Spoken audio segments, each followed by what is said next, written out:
So where the hell did you get the ghost face mask? I didn't even know you had one of those. Doesn't matter where I got it. I'm trying to prove to the studio execs that I'd be a better ghost face than what they went with for that shitty killer reveal.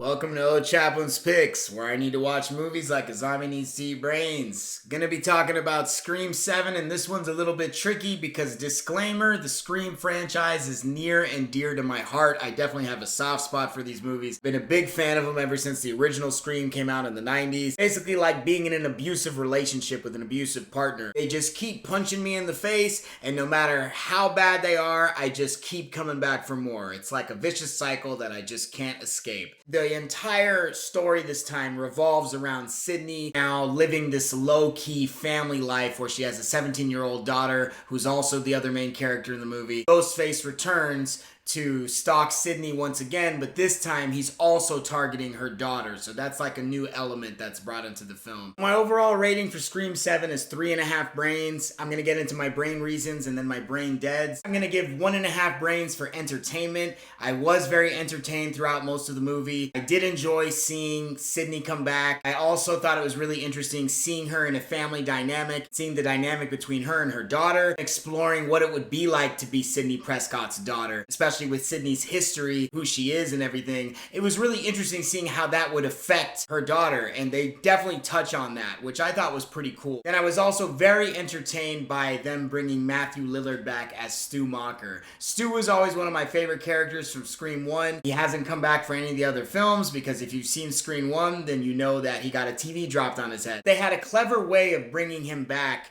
into this one, which I thought was pretty cool, and I thought it worked. There was some things I would have liked them to do a little bit more with it, but I was still pretty happy with what they did. In general, I was just entertained with this film. I had fun with it. I didn't feel bored. All of the scenes with Ghostface were really fun. The kills were really fun, which I'm gonna touch a little bit more on that on my next brain reason. My second brain reason is gonna be the kills. There's one kill in particular that is like super gory. It's probably the goriest kill I think I've seen in the franchise, and I wasn't expecting that. They definitely caught me off guard. I was like, whoa, okay, they went all out for this one. Like with that kill, they didn't soften it up at all. Like they just went for it. So I thought that was pretty cool. There's another very memorable kill that he does that is done without using a conventional weapon. I did get enjoyment out of it. It put a smile on my face, and I was like, okay, this Ghostface is more savage than ever, which I definitely got a kick out of. So the kills were very enjoyable in this one, and they definitely lived up to the slasher type of kills you would expect from a Scream movie. I would expect you to stop doing all these reviews.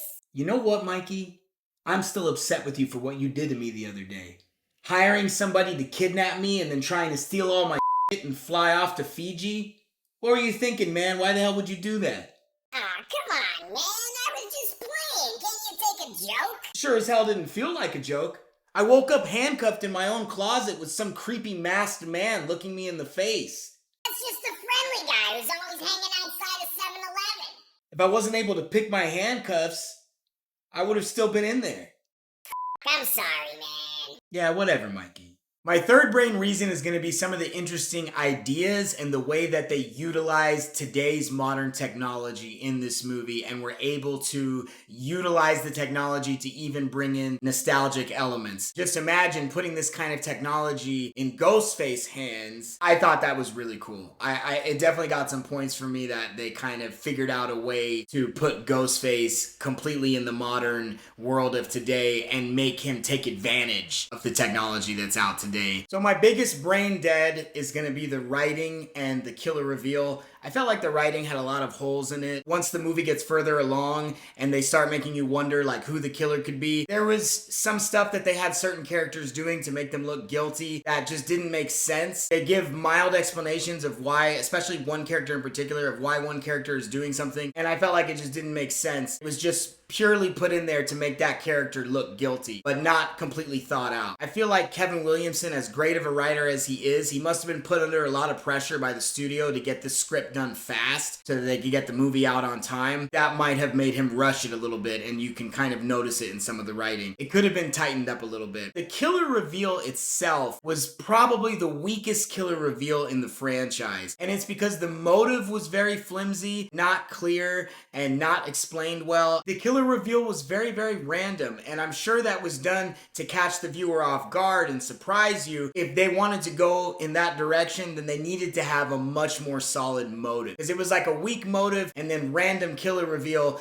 It just didn't mesh very well. My final half brain dead, it's gonna be for unnecessary characters. They brought back certain characters just because they wanted the audience to feel like they were coming back from the previous films. Specifically, Gale Weathers' character, played by Courtney Cox, and then the niece and nephew of Randy. Those three characters I felt like were very unnecessary. They didn't have a lot to do in the movie. They're just kind of there. Gale is just kind of following Sydney around. They try to kind of play on some of the old drama that they had from the previous films, but it's like so much time has gone by. They're both so much older now that it just wasn't the same and didn't feel like the same kind of tension that they had back when they were younger, especially since they've been through so much stuff up to this point that you would think they would definitely be better friends. And they are friends, but they still try to add a little bit of drama between them. And I just felt like it was unnecessary. It didn't totally work. They could have probably shaved 30 minutes off of the movie by just taking out Gale. The movie would have gone by even a little bit faster and still been just as effective. They had enough going on with Sydney and her daughter that I felt like it worked. They didn't need to bring Gale back. That's my 1.5 brain deads. Overall, I still had enjoyment with this film. I'm thinking they should put the franchise to bed at this point because I don't really know what else they could do unless they really think of something clever, but I wouldn't be upset if they put the franchise to sleep. As much as a big fan as I am of Scream, I'm okay with it. If they make a Scream 8, I'm a sucker and I'll probably go watch it. I read that it was a really big opening weekend, so I'm sure they're trying to figure out how to do a Scream 8. Let me know in the comments below if you saw Scream 7 and if you hated it, or if you liked it, or if you were in the middle. Thanks again for watching O.Chaplins Picks, and I'll see you guys next time.